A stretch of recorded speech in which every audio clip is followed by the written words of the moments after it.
নাই চাওক, এতিয়া সকলোৰে ভাগ্য EVMত বন্দী, কিন্তু অনুমানটো সকলোৱে কৰে, অংক সকলোৱে কৰে, আৰু এই অনুমান আৰু অংকৰ ভিত্তিত দৰং ওদালগুৰি লোকসভাত নিশ্চিতভাৱে ভাৰতীয় জনতা পাৰ্টি অগপ UPPL সমৰ্থিত প্ৰাৰ্থী হিচাপে আমি ব্যাপক ব্যৱধানত এই সমষ্টিৰ পৰা জয়লাভ কৰাৰ দিশত অগ্ৰসৰ হৈছোঁ। আৰু যিটো কথা মনত ভাবিছোঁ বা ৰাইজে যি ধৰণে আমাক আশীৰ্বাদ দিয়া বুলি আমি এটা আন্দাজ বা অনুমান কৰিছোঁ, তাৰ ভিত্তিতে কথাখিনি ক'ব পাৰিম। এতিয়া EVMত কি আছেতো কোনেও নাজানে, কিন্তু মানুহৰ মনৰ যিটো বাতৰি বা মনৰ যিখিনি অনুভূতি, সেইখিনিৰ পৰা অনুমান কৰিছোঁ যে ৰাইজে খুব স্বতঃস্ফূৰ্তভাৱে হিয়া উজাৰি নৰেন্দ্ৰ মোদী ডাঙৰীয়াক প্ৰধানমন্ত্ৰী হিচাপে আকৌ এবাৰ নিৰ্বাচিত কৰাৰ বাবে নিজৰ গণতান্ত্ৰিক অধিকাৰ সাব্যস্ত কৰিছে। তেখেতলৈ শুভেচ্ছা দি থৈছোঁ আমি। মাধৱ ৰাজবংশী ডাঙৰীয়া বা কংগ্ৰেছ দলটোৱে বিগত কেইবাটাও নিৰ্বাচনত শোচনীয়ভাৱে তেওঁলোক পৰাজিত হৈছে। এয়া পঞ্চায়ত নিৰ্বাচন কওক, পাৰ্লিয়ামেণ্ট নিৰ্বাচন কওক। গতিকে কংগ্ৰেছ দলৰ জিকাৰ যিটো তেওঁলোকৰ সপোন, এই নিশ্চিতভাৱে এয়া তেওঁলোকৰ এটা অলিক কল্পনাৰ বাহিৰে একো নহয়। কাৰণ কংগ্ৰেছ দলটোৰ যিটো আভ্যন্তৰীণ তেওঁলোকৰ সাংগঠনিক যিবিলাক দিশ আছে, সেইবিলাক দিশ আপোনালোকেও জানে। বুথত কাম কৰা কেইজন কংগ্ৰেছী আছে, ভোট কেন্দ্ৰলৈ উলিয়াই অনা কেইজন কংগ্ৰেছী দেখা পাইছে। গতিকে য'ত নেকি তেওঁলোকৰ কাৰ্যকৰ্তাই নাই আৰু তাত সমৰ্থক ক'ৰ পৰা আহিব? এতিয়া চবেইতো এই কথাই ক'ব, BPFও জিকিম বুলি কৈ আছে, কংগ্ৰেছেও জিকিম বুলি কৈ আছে। আৰু সেইটোৱে মোৰ কাৰণে ভাল।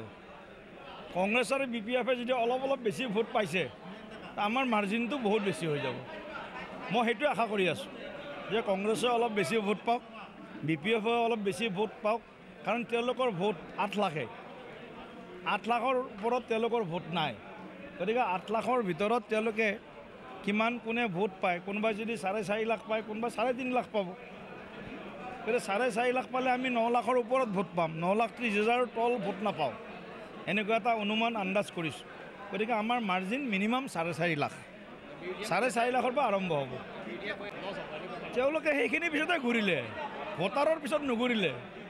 2-এজন ক'ৰবাত মানুহ আছিলে, সেইকেইজন পিছে ঘূৰিলে। ভোট দিয়া মানুহৰ ভোটাৰৰ পিছত তেওঁলোকে ঘূৰিবলৈ সুযোগ নাপালে, সুবিধা নুলিয়ালে তেওঁলোকে। চাওক, এক্সিডেণ্টেলি এজন মানুহ MLA হ'ল ভোট বিভাজনৰ জৰিয়তে। এতিয়া তেওঁ এই কথাবিলাক এতিয়া নিৰ্বাচনৰ আগত ক'ব, 4 তাৰিখে আবেলি এইখিনি কথা প্ৰতিপন্ন কৰক তেখেতে। 4 তাৰিখে 4 বজাত দুৰ্গা দাস বড়ো ডাঙৰীয়াই কিমান চাইলেণ্ট ভোট পালে সেইখিনি তেখেতে প্ৰতিপন্ন কৰিব বুলি মই আশা ৰাখিলোঁ। এইকেইদিন এনেকৈ ট্ৰেইনিং কৰি আছোঁ, ৰাইজক লগ কৰি আছোঁ, ৰাইজেও খুব য'তেই গৈছোঁ সকলোতে এই কথা, আপুনি চিন্তাই নকৰিব, আপুনি একদম দৌৰি আছে ঘোঁৰাৰ আগত, এনেকৈ কৈ থাকে। তথাপিও দেশৰ যশস্বী প্ৰধানমন্ত্ৰী মোদী ডাঙৰীয়াৰ প্ৰায় 40 ঘণ্টীয়া যিটো আধ্যাত্মিক তেখেতৰ ধ্যান, নিশ্চিতভাৱে সনাতনৰ যিটো পৰম্পৰা, সনাতনী যি পৰম্পৰা, ধ্যান প্ৰাণায়াম বা আধ্যাত্মিকতা, এই আধ্যাত্মিকতা অবিহনে এজন ব্যক্তিৰ জীৱন বৃথা। আৰু প্ৰাপ্তিৰ অন্তৰালত আধ্যাত্মিকতা থাকিবই লাগিব। গতিকে আধ্যাত্মিকতা অবিহনে এজন মানুহে সুখী হ'ব নোৱাৰে, এজন মানুহে প্ৰাপ্তিৰ যিটো অনাবিল অনুভূতি সেইটো অনুভৱ কৰিব নোৱাৰে। গতিকে ধ্যান, তপ, যজ্ঞ, সাধনা, যোগ, প্ৰাণায়াম এইবিলাক সনাতনী সংস্কৃতি, সনাতনৰ পৰম্পৰা। সেই পৰম্পৰাৰ বাহক হিচাপে মোদী ডাঙৰীয়াই যোৱাকালিৰে পৰা কন্যাকুমাৰীত তেখেতে এই পবিত্ৰ ধ্যানত লিপ্ত হৈছে। আমি আশা ৰাখিছোঁ তেখেতক মা কামাখ্যাই, জগতগুৰু শ্ৰীমন্ত শংকৰদেৱ গুৰুজনাই আশীৰ্বাদ দিয়ক।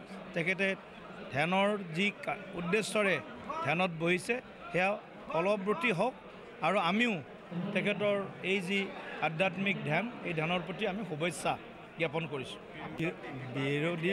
বিৰোধীয়ে ৰাম মন্দিৰ কাল্পনিক বুলি কয়, ৰাম সেতু কাল্পনিক বুলি কয়, যিয়ে আমাৰ সনাতন সংস্কৃতিক হিন্দুক মানে মেলেৰিয়াৰ পৰা আৰম্ভ কৰি কলেৰাৰ লগত তুলনা কৰে, তেনেকুৱা মানুহৰ পৰা কি আশা কৰিব? তেওঁলোকে ধ্যান কৰিব পাৰে? ৰাহুল গান্ধী ধ্যান কৰিব পাৰিব নেকি? ৰাহুল গান্ধী সদনত বহাৰ কাৰণে আধা ঘণ্টা সময়তো সদনত বহিব নোৱাৰে, আধা ঘণ্টা সময় ৰাহুল গান্ধীয়ে। গতিকে আধা ঘণ্টা সময়ৰ যাৰ স্থিৰতা নাই সদনত বহাৰ, সেইজন মানুহে 40 ঘণ্টা ধ্যান কৰাৰ কথা সপোনতো ভাবিব নোৱাৰে। গতিকে তেওঁলোকে এইবিলাক মানে মোদী ডাঙৰীয়াৰ শক্তি তেওঁলোকে সঁচাকৈ বুজা নাই। যিটো কালি মোদী ডাঙৰীয়াই কৈছে যে মোদী ডাঙৰীয়াক বুজিবলৈ কংগ্ৰেছৰ আৰু 4 পুৰুষ লাগিব। মোদী ডাঙৰীয়াক বুজিবলৈ কংগ্ৰেছৰ হাতত সেই ইণ্টেলেক্ট, সেই গুণ কংগ্ৰেছৰ কোনো নেতাৰ গাত নাই মোদী ডাঙৰীয়াক বুজিবৰ কাৰণে। নিশ্চিতভাৱে এইবাৰ ৰেল লালি আহিব দলঙত, নিশ্চিতভাৱে ৰেল লালি আহিব এইবাৰ।